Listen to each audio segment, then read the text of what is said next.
Confirmed. Federal raids dismantled major San Francisco drug network. Federal agencies launched a multi-agency operation in San Francisco targeting a major drug trafficking network. During coordinated raids, authorities seized 22 kilograms of cocaine, large quantities of fentanyl, illegal firearms, and trafficking records. The operation exposed a network involved in narcotics distribution, human trafficking, and money laundering. Multiple suspects were arrested across several locations, including safe houses and storage sites. Investigators confirmed the group moved drugs through urban corridors, fueling overdoses and gang violence. Streets. Federal law enforcement agencies launched one of the largest coordinated drug enforcement operations San Francisco has seen in years. The multi-agency crackdown targeted a highly organized and deeply embedded drug trafficking network operating inside the city's urban corridors. The operation began in the early morning hours, with federal, state, and local agencies moving simultaneously across multiple locations. The objective was clear: shut down the network before suspects could flee, destroy evidence, or warn each other. Every minute mattered. Surveillance teams had tracked movements for months, mapping routes, identifying safe houses, and monitoring financial activity that pointed to a criminal organization operating at a scale far beyond street-level dealing. As teams breached targeted properties, investigators uncovered large quantities of narcotics. Authorities confirmed the seizure of 22 kilograms of cocaine, along with significant amounts of fentanyl. In addition to the drugs, agents recovered illegal firearms, ammunition, and detailed trafficking records outlining distribution routes, payments, and storage locations. Some of the weapons were loaded and positioned for immediate use, indicating the organization was prepared to defend its operations if necessary. Officials stated this was not a small street-level operation. The evidence revealed a structured organization with multiple layers, including suppliers, distributors, enforcers, and financial handlers. Each role was clearly defined.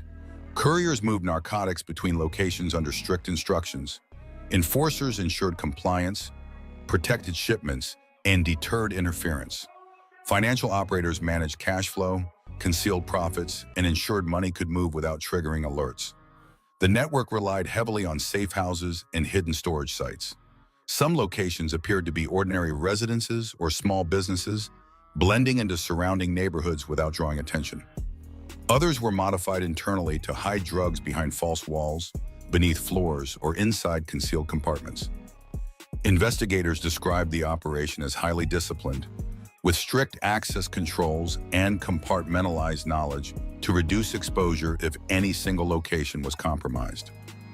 Investigators confirmed that fentanyl played a central role in the operation. The synthetic opioid was trafficked in both powder form and counterfeit pills designed to resemble legitimate prescription medications. Authorities warned that even small quantities of fentanyl can be lethal, making the seized drugs capable of causing mass harm if they had reached the streets. Officials emphasized that fentanyl's potency has made it one of the most dangerous substances driving overdose deaths nationwide. Law enforcement sources revealed that the organization deliberately targeted dense urban areas. High population, constant movement, and limited visibility allowed the group to distribute narcotics while minimizing detection. This strategy directly contributed to a rise in overdoses and drug-related emergencies across multiple neighborhoods. Emergency responders reported repeated overdose calls linked to substances consistent with the network's distribution patterns. During the raids, agents arrested multiple suspects at various locations. Some were detained inside safe houses, while others were captured at storage sites and transit points. Several suspects attempted to flee or destroy evidence, but were quickly detained by federal teams. In certain locations, suspects attempted to erase digital data or discard mobile devices. Actions, investigators say, further confirmed the organized nature of the operation. Beyond narcotics, investigators uncovered evidence of human trafficking connected to the organization. Authorities confirmed that the network exploited vulnerable individuals through coercion, intimidation, and manipulation. Victims were often isolated, moved frequently, and threatened to ensure compliance. Officials described a system designed to strip individuals of independence and make escape increasingly difficult. Financial investigators trace large sums of money flowing through hidden channels. The organization used cash-based businesses, intermediaries, and layered transactions to launder proceeds from drug sales and trafficking activities. Casinos, shell companies, and foreign transfers were used to obscure the origin of funds. Records recovered during the raids provided investigators with a detailed map of the financial network, revealing sustained activity over multiple years. Officials emphasized that the success of the operation relied on coordination between multiple agencies. Intelligence sharing, long-term surveillance, wire analysis, and financial tracking allowed authorities to identify key nodes within the organization. Simultaneous enforcement actions prevented suspects from warning each other or relocating assets once the operation began. Law enforcement officials stated that the takedown disrupted a major drug supply chain feeding San Francisco and surrounding areas. Analysts confirmed the seized narcotics represented millions of potentially lethal doses that will never reach users. Authorities believe the immediate removal of this supply will have a measurable impact on drug availability, pricing, and distribution patterns in the region. Public safety officials highlighted the broader consequences of trafficking networks like this one. Drug distribution fuels addiction, gang violence, and property crime. Overdose deaths, armed robberies, and territorial disputes often increase along established drug corridors. Communities affected by these networks frequently experience long-term damage, including reduced trust in public institutions and heightened fear among residents. Officials emphasized that the success of the operation relied on coordination between multiple agencies. Intelligence sharing, long-term surveillance, wire analysis, and financial tracking allowed authorities to identify key nodes within the organization. Simultaneous enforcement actions prevented suspects from warning each other or relocating assets once the operation began. Law enforcement officials stated that the takedown disrupted a major drug supply chain feeding San Francisco and surrounding areas. Analysts confirmed the seized narcotics represented millions of potentially lethal doses that will never reach users. Authorities believe the immediate removal of this supply will have a measurable impact on drug availability, pricing, and distribution patterns in the region. Public safety officials highlighted the broader consequences of trafficking networks like this one. Drug distribution fuels addiction, gang violence, and property crime. Overdose deaths, armed robberies, and territorial disputes often increase along established drug corridors. Communities affected by these networks frequently experience long-term damage, including reduced trust in public institutions and heightened fear among residents. Investigators noted that dismantling the network required patience and precision.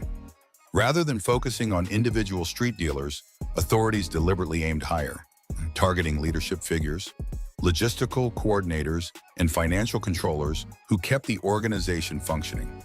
Officials explained that removing only low-level operatives would have allowed the network to regenerate within weeks.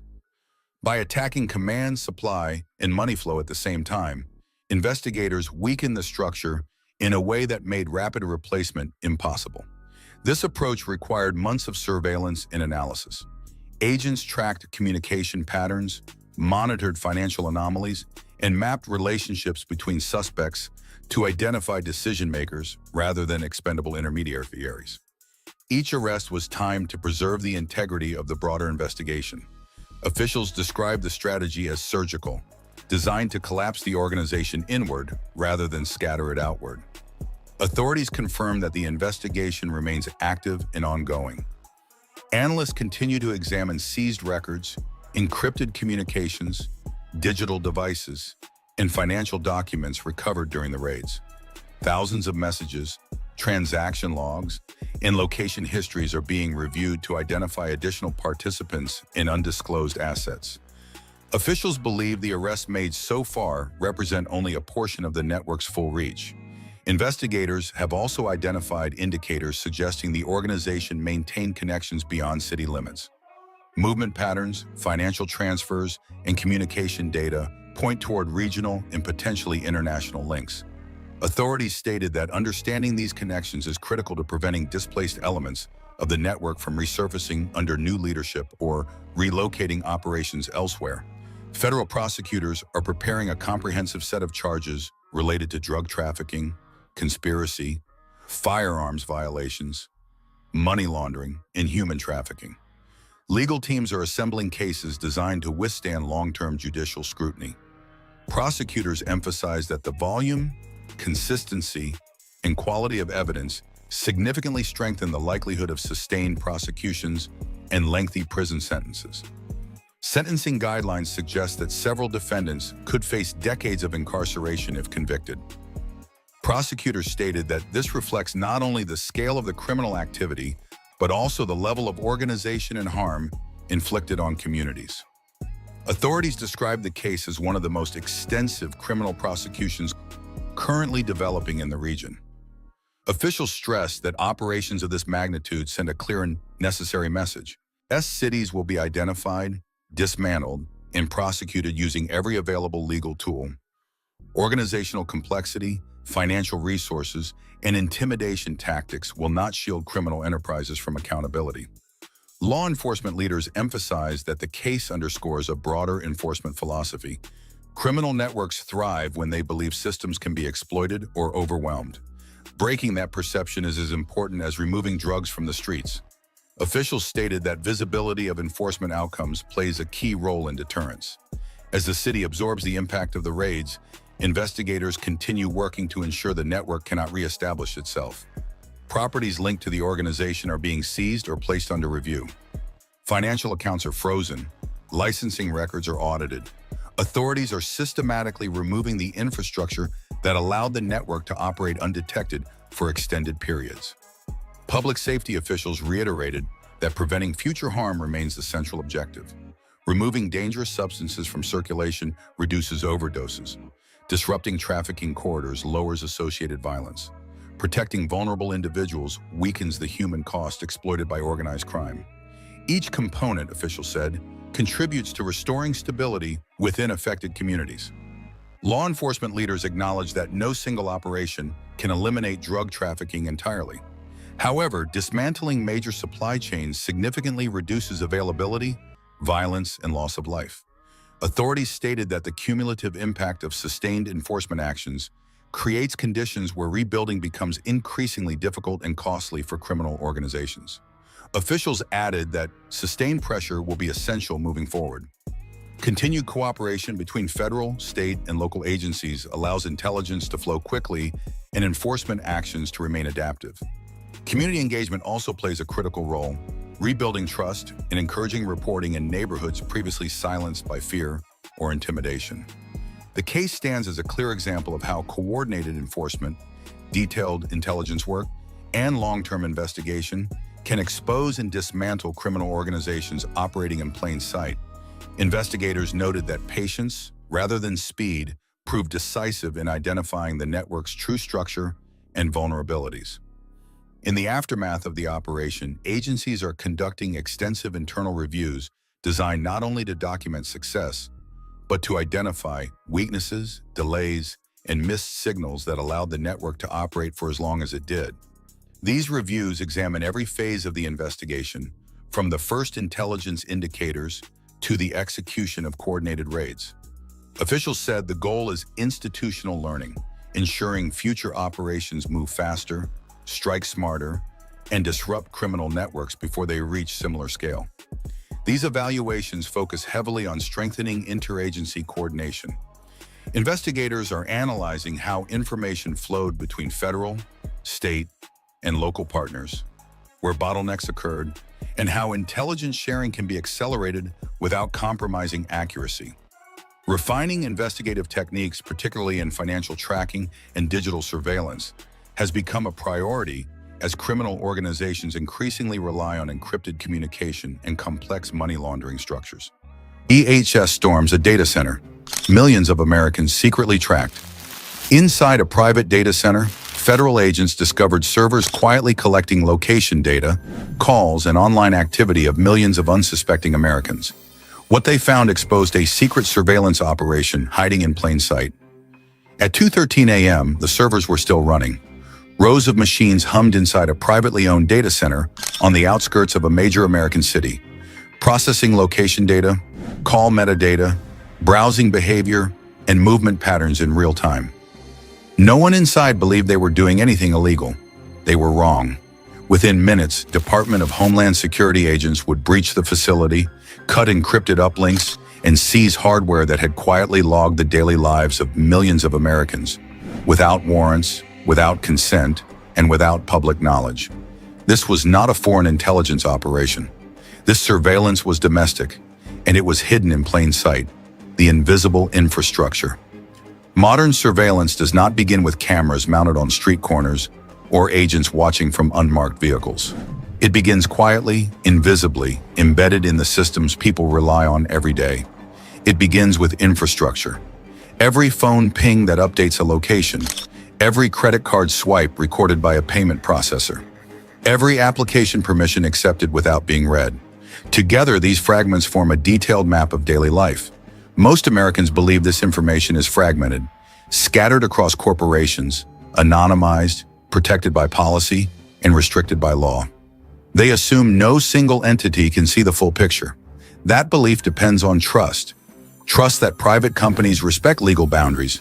Trust that government agencies adhere to constitutional limits. Trust that oversight mechanisms function as intended. But trust is not a safeguard. This case would demonstrate how easily that trust could be bypassed, not through force or secrecy, but through contracts, technicalities, and delegation. Because the system that quietly tracked the movements, associations, and habits of millions of Americans was not housed in a federal building. It was not operated by uniformed agents or bound by traditional oversight. It was outsourced. A contract no one asked questions about. The trail did not begin with suspicion. It began with paperwork.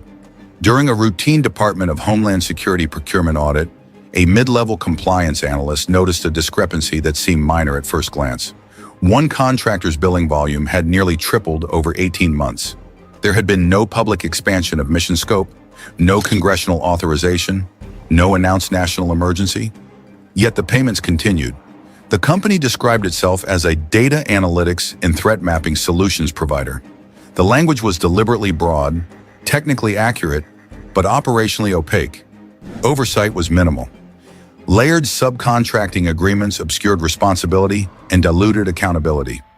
Funds passed through multiple corporate entities before reaching operational teams, making it nearly impossible for any single reviewer to see the full picture. Tens of millions of dollars flowed quietly, shielded from detailed scrutiny. At first, the anomaly was attributed to bureaucratic inefficiency, a familiar feature of large federal systems. Then someone asked a question that should have been routine. What data justified this cost?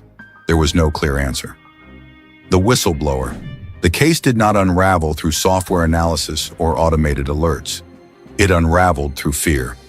A systems engineer employed by one of the subcontractors reached out through protected channels, using protocols designed for national security disclosures. The engineer held active clearance.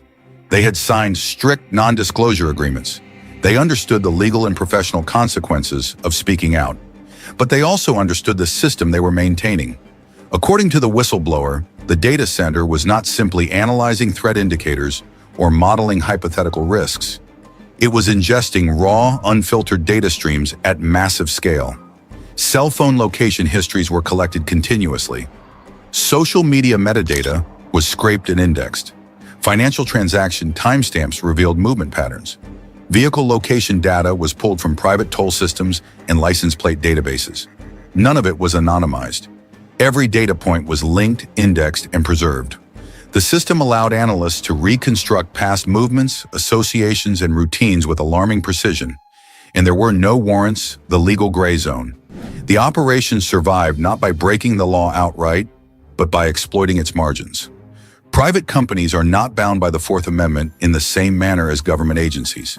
They are permitted to collect data, aggregate it, and analyze it for commercial purposes. The problem arises when that data is quietly routed back to the government. In this case, DHS did not officially collect the information. They accessed it. The distinction was deliberate and carefully documented. Legal memoranda framed the arrangement as third-party data utilization rather than direct surveillance. On paper, the government remained at arm's length. In practice, it had full visibility.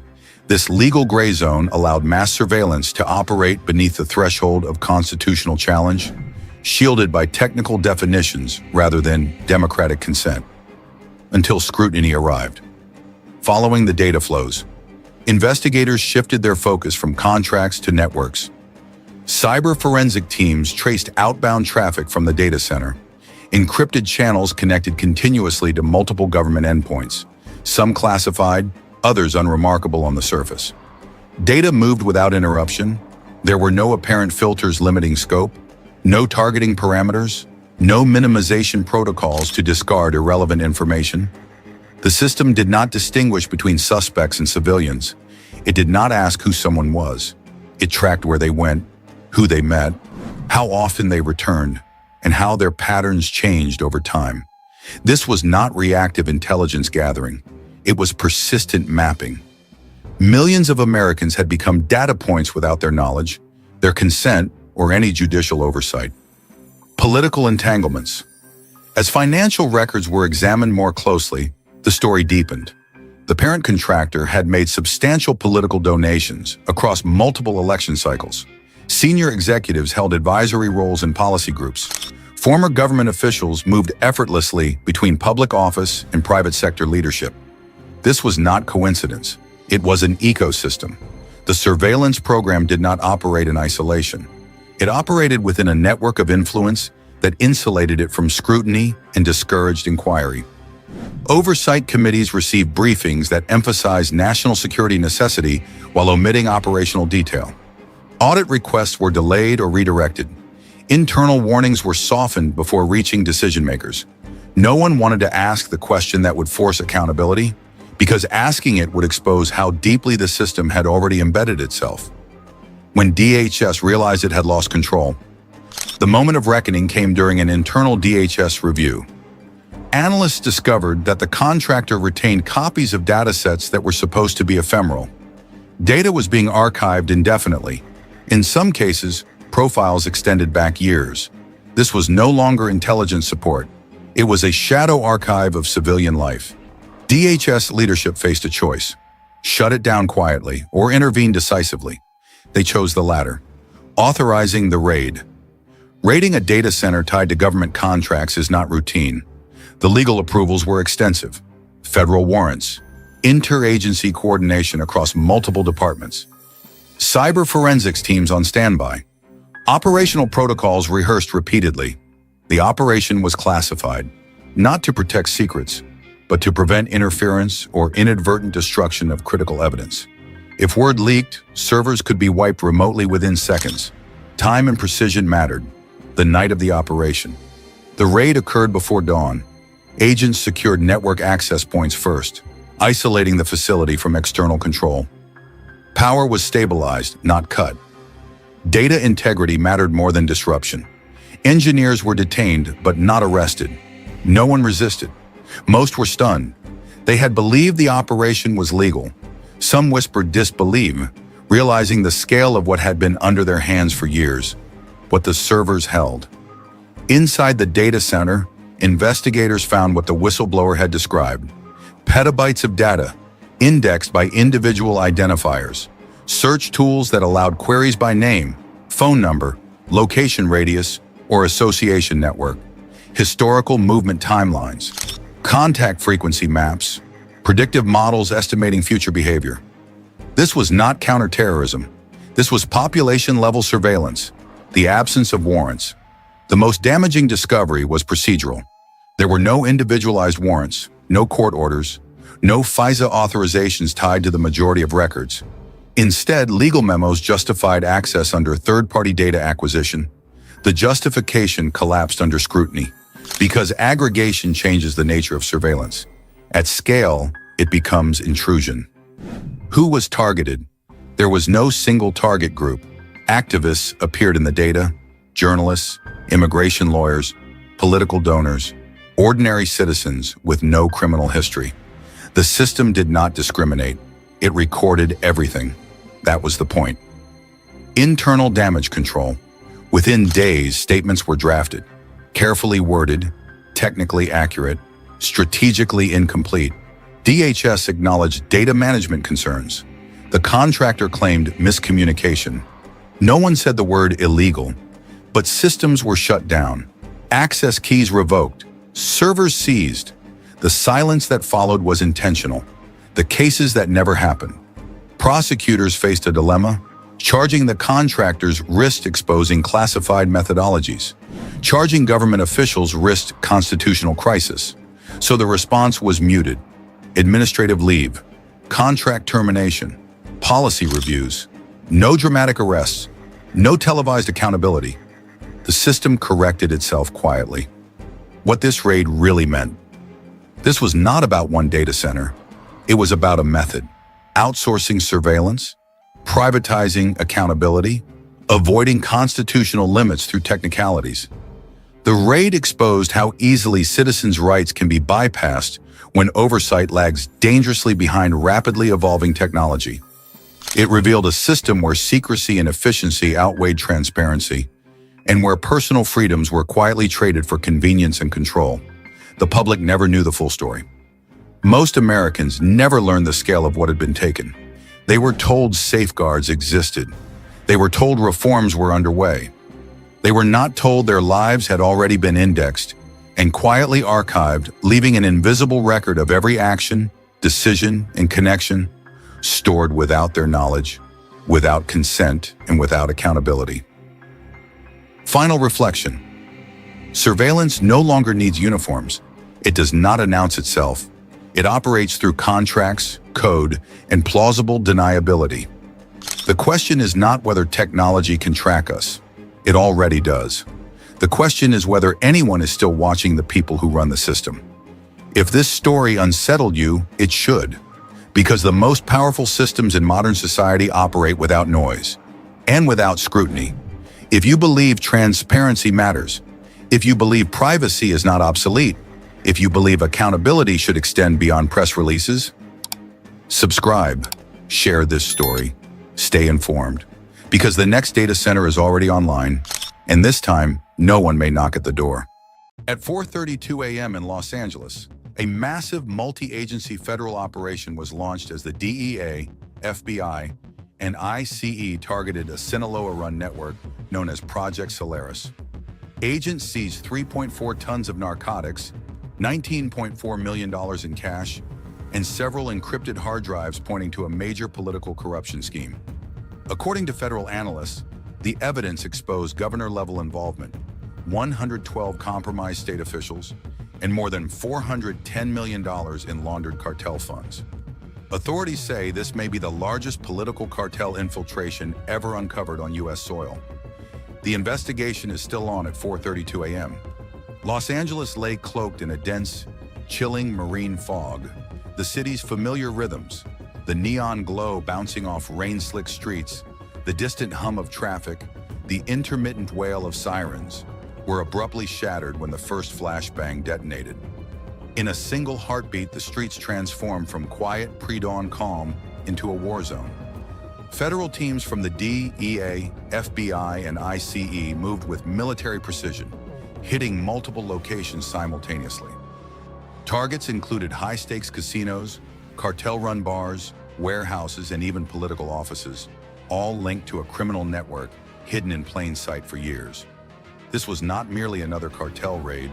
It was the opening strike against Project Solaris, a clandestine network that had quietly infiltrated California's institutions. For years, the operation had funneled narcotics into communities across the state, laundering hundreds of millions through legitimate businesses, nonprofit organizations, real estate developments, and infrastructure projects. What authorities would uncover in the coming hours would shock the nation and redefine the limits of criminal political collusion. The first wave struck 7 underground casinos, 11 cartel-controlled bars, 3 massage parlors used as fronts, and 4 industrial warehouses stretching from downtown Los Angeles to Riverside. In one Koreatown casino, chaos erupted immediately. Slot machines shattered from breach charges, poker chips scattered like confetti, and couriers attempted desperate escapes carrying duffel bags filled with cash and narcotics. None made it far. Within minutes, 168 suspects were immobilized, zip-tied, and surrounded by federal agents who moved like ghosts through alleys and hidden passages. Beneath a shattered chandelier, trays of blue fentanyl pills gleamed like precious stones.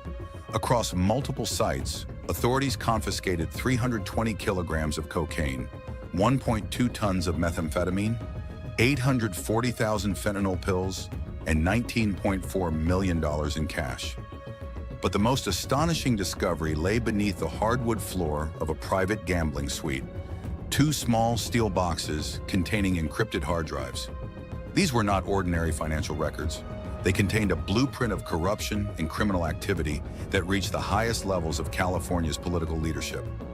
By early afternoon, federal vans rolled silently into police stations across multiple counties. The streets outside were quiet, almost too quiet, a tense calm before the storm inside. Officers who had once wielded authority with unquestioned legitimacy now found themselves powerless, handcuffed, and surrounded by federal agents. Senior sergeants, deputy chiefs, and commanders were let out under stunned silence, their reputations reduced to whispers of disbelief. Some had leaked highly sensitive convoy routes directly to cartel operatives, allowing massive shipments of narcotics to flow unimpeded. Others had deliberately closed way stations, diverted patrol units, or altered enforcement schedules, all to serve the shadow network of Solaris. The betrayal was systemic, woven into every layer of law enforcement, leaving shock waves that would reverberate through departments for years to come. By nightfall, the arrests were staggering. 41 officers, 19 federal employees, and 7 high-ranking officials were taken into custody, while judges and legislators implicated in Solaris's operations were placed under strict investigative protocols. California's law enforcement map glowed red, not to indicate crime hotspots, but the extensive reach of systemic corruption. What had seemed like isolated incidents of misconduct now revealed themselves as threads in a sprawling web of complicity that extended far beyond Los Angeles, seeping into Nevada, Oregon, and Arizona. The shadow network had embedded itself deeply into nonprofit organizations, infrastructure grants, renewable energy initiatives, and critical logistical routes, moving as much as 2.5 tons of narcotics weekly without raising any alarms. Encrypted communications uncovered during the raids were chilling in their precision. Terms such as supply chain pressure, temporary inspection relaxations, and humanitarian diversion lanes were not innocent bureaucratic jargon. They were code for narcotics shipments, route manipulations, and covert protection by law enforcement. Solaris had not merely infiltrated the system, it had replaced it. Its influence was invisible yet absolute, operating in the shadows of governance, policy, and commerce. Every law meant to protect the citizens of California had been subverted, turned into a tool to protect and expand the cartel's reach. By early afternoon, federal vans rolled silently into police stations across multiple counties, moving with a precision that seemed almost surgical. The streets outside remained eerily calm, a deceptive quiet before the storm inside. Those who had once commanded authority with unquestioned legitimacy now found themselves powerless, handcuffed, and confronted with the very institutions they had once upheld. Senior sergeants, deputy chiefs, and commanders were led out of their offices under stunned silence, their faces betraying disbelief, shame, and fear. These were the people responsible for maintaining law and order, now reduced to witnesses of their own downfall. Some had leaked sensitive convoy routes directly to cartel operatives, enabling massive shipments of narcotics to traverse the state unhindered. Others had deliberately closed way stations, altered patrol schedules, and rerouted law enforcement resources, all to protect and facilitate the clandestine operations of Project Solaris. The scope of the betrayal was so extensive that what had seemed like isolated misconduct now revealed itself as a meticulously woven network of collusion and corruption. By nightfall, the human cost of the operation was staggering. 41 law enforcement officers, 19 federal employees, and 7 high-ranking officials had been arrested, while judges, legislators, and bureaucrats implicated in the network were placed under strict investigative custody. California's law enforcement map glowed red, not with crime, but with the systemic corruption that had infiltrated nearly every level of authority. The scale of Solaris extended far beyond Los Angeles, reaching into Nevada, Oregon, and Arizona. The network leveraged nonprofit organizations, infrastructure grants, renewable energy initiatives, shipping contractors, and agricultural channels to move an estimated 2.5 tons of narcotics per week without ever triggering automated detection systems. What had once appeared as normal administrative process or standard oversight was now revealed as a complex, highly efficient mechanism for smuggling drugs, laundering money, and corrupting public officials. Encrypted communications recovered during the raids were chilling in their precision. Terms such as supply chain pressure, temporary inspection relaxations, and humanitarian diversion lanes were not benign bureaucratic jargon. They were coded instructions for the movement of narcotics convoys, diversion of enforcement efforts, and shielding of high-value shipments. Solaris had not merely infiltrated government, it had become government. Invisible yet omnipotent, it had embedded itself seamlessly into political, judicial, and law enforcement frameworks, creating a shadow state that operated under the guise of legitimacy. Every law, policy, and regulation designed to protect California's citizens had been systematically subverted, allowing the cartel to operate with impunity while maintaining the illusion of normal governance. By evening, the final decrypted file of the operation, Phase 7, Regional Stabilization, exposed the governor's ultimate objective. Governor Alexander Alex Cortez had orchestrated a plan to establish California as the permanent West Coast headquarters for the Sinaloa cartel, shielded not by violence, but by political authority and systemic control. Federal agents recoiled at the revelation. Solaris was not simply a criminal enterprise. It was a fully functional parallel state, a hybrid entity that merged the resources and legitimacy of government with the logistical and financial prowess of organized crime. Its tentacles reached into industries, charitable organizations, and public institutions, ensuring that every policy decision, every infrastructure project, and every administrative approval served the cartel's interests. The operation had unveiled a level of calculated corruption and collusion unprecedented in U.S. history. The final wave of nightfall was executed with meticulous planning. Convoys were intercepted mid-route, bank accounts froze instantly, warehouses were seized, and high-ranking officials were arrested. Judges and legislators who had facilitated or ignored Solaris operations were detained, while servers containing the operational intelligence of the network were confiscated. These servers revealed an intricate digital labyrinth of financial transfers, communications, and logistical coordination. Every shipment, payment, and operational directive was documented, exposing the full scope of Solaris's reach. Within a single day, the political empire that had shielded the cartel collapsed, leaving behind a stark landscape of betrayal, systemic failure, and the urgent need for institutional rebuilding. As dawn broke over Los Angeles, the fog that had once shrouded the city now mirrored the revelation that had settled over its institutions. Solaris had thrived not because it was unstoppable, but because those in positions of authority chose to look away. One waiver, one exemption, one ignored warning at a time. Power destroys a state not merely with bullets.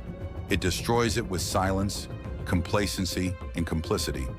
California had not merely been infiltrated, it had been betrayed from within. The people who had trusted their leaders and law enforcement found themselves confronting a grim reality. The very mechanisms designed to protect them had been weaponized to serve criminal interests. Investigators issued a sobering warning. If Solaris could succeed once, it could happen again.